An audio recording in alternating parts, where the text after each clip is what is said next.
Primeiro, boa noite a todos.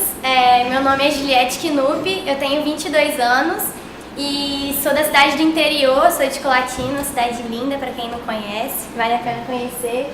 E eu vou contar um pouquinho. Normalmente as pessoas terminam com uma frase, né? Mas hoje eu queria começar com uma frase que é uma frase que marca muito a minha vida, que eu carrego desde pequenininha e que de fato me descreve assim, tudo que eu fiz, tudo que eu encarei até hoje, é porque eu levo muito essa frase sempre comigo, que é de Gandhi, que é: seja a transformação que você deseja ver no mundo.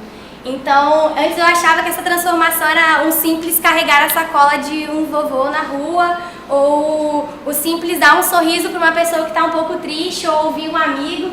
E em 2011, quando eu passei para o vestibular da UFES, eu conheci uma pessoa que de fato começou a transformar esse meu ponto de vista, que foi o CDNEI, para quem conhece. Eu passei em administração na UFES e logo o CDNEI me achou em algum lugar no canto e falou: caraca, você precisa de ir para o Movimento Empresa Júnior, e eu entrei na JCAD em 2011. Foi aí que eu comecei a minha trajetória de MED. Eu tenho 41 meses de Movimento Empresa Júnior, são 3 anos e meio, estou um pouquinho velhinha aí já.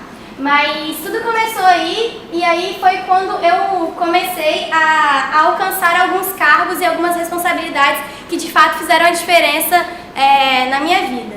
Em 2011 eu fui assessora de ADM Fin, em 2012 eu me tornei diretora de ADM Fin da minha EJ, em 2013 eu fui diretora de estrutura e pessoas, que era um combozinho de ADM Fin com GP, que a gente passou por alguns problemas na nossa EJ.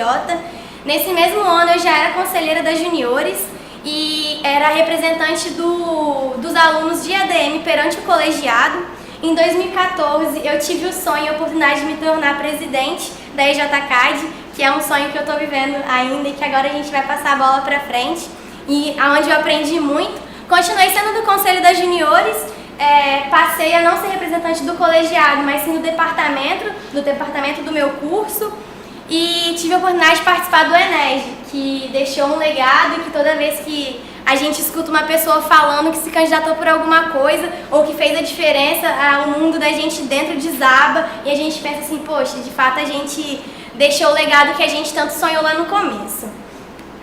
Já participei de alguns eventos que de fato foram divisores de água e que me fizeram continuar nesse movimento e ter um propósito tão grande. Foi o DILCE em 2012, que fez com que eu me apaixonasse pelo movimento e visse o quanto que existem pessoas que também querem transformar aquela transformação que eu achava que era pequena lá. Eu vi que existem pessoas que de fato queriam transformar, que a transformação era muito maior do que aquele simples fato de carregar uma sacola. Depois eu participei do ENERJ em 2013, do ENERJ em 2014, do EMEG agora em 2014, dos 2 ENSEDs que a nossa federação realizou e dos painéis juniores que rodaram aí durante os 3 anos. Para contextualizar um pouquinho as juniores, eu tenho 3 pontos assim, que me marcam muito desde que eu entrei em 2011. Primeiro era o brilho nos olhos do Preto e da Babi, que quando eu entrei, ouvi eles falarem do movimento, ouvi eles falarem das juniores, fazer assim: caracas, velho, tem gente que ainda sonha com um mundo melhor e que tem um propósito de vida. Me marcava muito sempre ver eles falando. Depois veio a gestão do Vitor, que trouxe o ENERJ, e aí eu percebi o quanto a gente é impulsivo, sabe? O quanto os nossos empresários juniores são impulsivos e quando querem correr atrás de alguma coisa, vão lá e correm atrás, não tem medo. Apesar do medo, acreditam no potencial e seguem em frente. E esse ano, que pra mim foi assim, um grande sonho ver a gestão da nossa federação, o quanto a nossa federação cresceu em relação à gestão, a nível de gestão. Foi quando a gente conseguiu o PEG, que é um sonho para todas as EJs, e a nossa federação alcançou isso. Então são 3 pontos que eu vejo da federação que me marcaram muito, que são características de líderes que a gente teve e que é o que eu quero carregar se for eleita em 2015 na minha gestão. E aí eu trouxe a missão da nossa federação, que é representar e desenvolver o MED Capixaba, unindo jovens empreendedores em uma rede comprometida em transformar o Espírito Santo. E aí mais uma vez essa palavra transformação bate na porta. E a nossa visão, que é em 2016 ter posicionado o MED como principal agente jovem de formação empreendedora no nosso estado, potencializando o desenvolvimento da rede de uma forma integrada por meio de práticas consolidadas de gestão, expansão e suporte. E é através dessa missão e dessa visão que, nesse ano, a gestão atual realizou o planejamento estratégico das juniores, que foi consolidado pelo Conselho e que, de fato, ficou de uma forma muito redonda e para alcançar o que a gente tanto almeja. A minha proposta é baseada totalmente no planejamento estratégico, porque eu acho que é o que falta, talvez, nas nossas EJs e na nossa federação, seguir um rumo. Então, eu vou apresentar os objetivos e os meus indicadores e meus planos de ações para cada um deles. Um objetivo da minha diretoria presidente é fortalecer o relacionamento com agentes do ecossistema empreendedor. E o que a gente fala disso é o quê? É que a Juniores, ela tenha uma rede, ela conheça o ecossistema em que ela está e crie rede, crie relacionamentos dentro dele. Então a gente tem um indicador que ele indica a participação de agentes em eventos. Então, quantos agentes do nosso ecossistema participam dos nossos eventos? E aí a gente pode dividir os nossos agentes em alguns.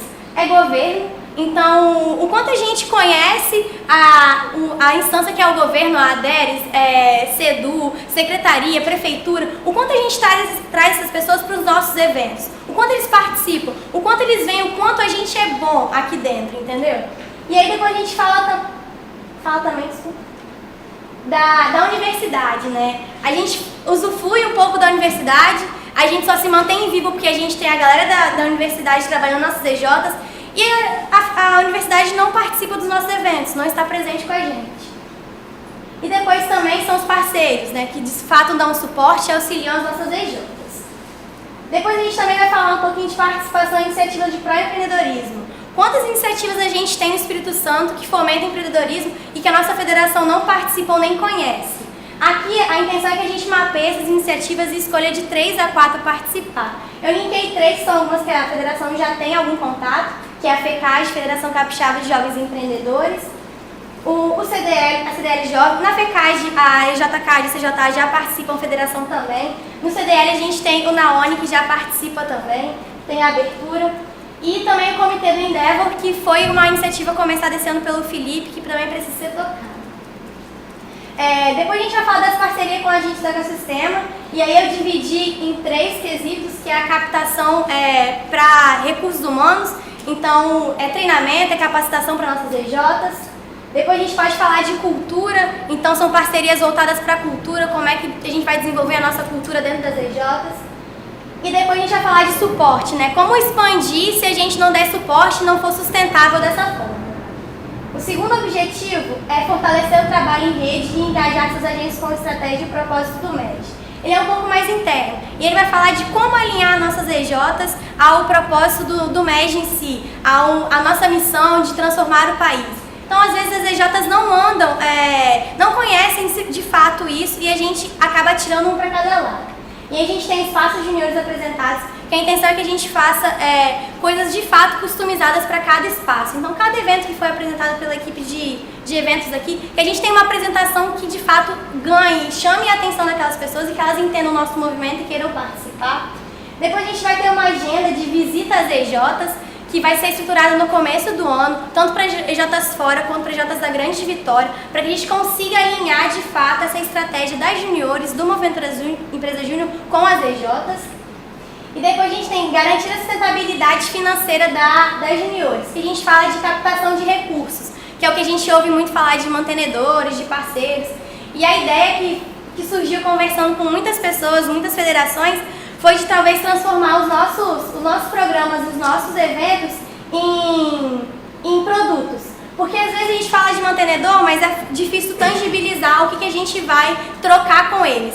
Então, por que não transformar esses nossos programas em produtos? Que as pessoas patrocinem isso, que as pessoas tenham o Desafio Juniores Itaú, entendeu? Que a gente faça isso com que as pessoas queiram participar e tenham um espaço nesses programas. E a gente fala também do Enes, que aconteceu, que a gente vai ter o recurso dele e que precisa ser muito bem administrado.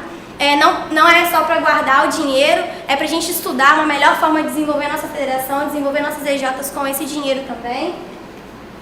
E por fim, outras iniciativas que, enquanto presidente, eu preciso tocar, que é a liderança, porque eu acho que sem liderança a gente não vai em lugar algum. Existem pessoas que precisam ser lideradas, que precisam ter esse acompanhamento. Uma equipe, que é o que a gente muito ouviu falar e se reclamar esse ano, que a gente não tem uma equipe, a gente não tem o orgulho de ser o bandeirão. Então a gente precisa criar esse sentimento, a gente precisa fazer com que não só a equipe juniores tenha sentimento, mas que as EJs também tenham isso. Que a gente chegue nos eventos e seja de fato juniores, entendeu? E não eu sou EJK, eu sou CJA. Seu tempo esgotou. Ok. E o controle, que é a questão do planejamento estratégico. Muito obrigada pela atenção, foi um prazer.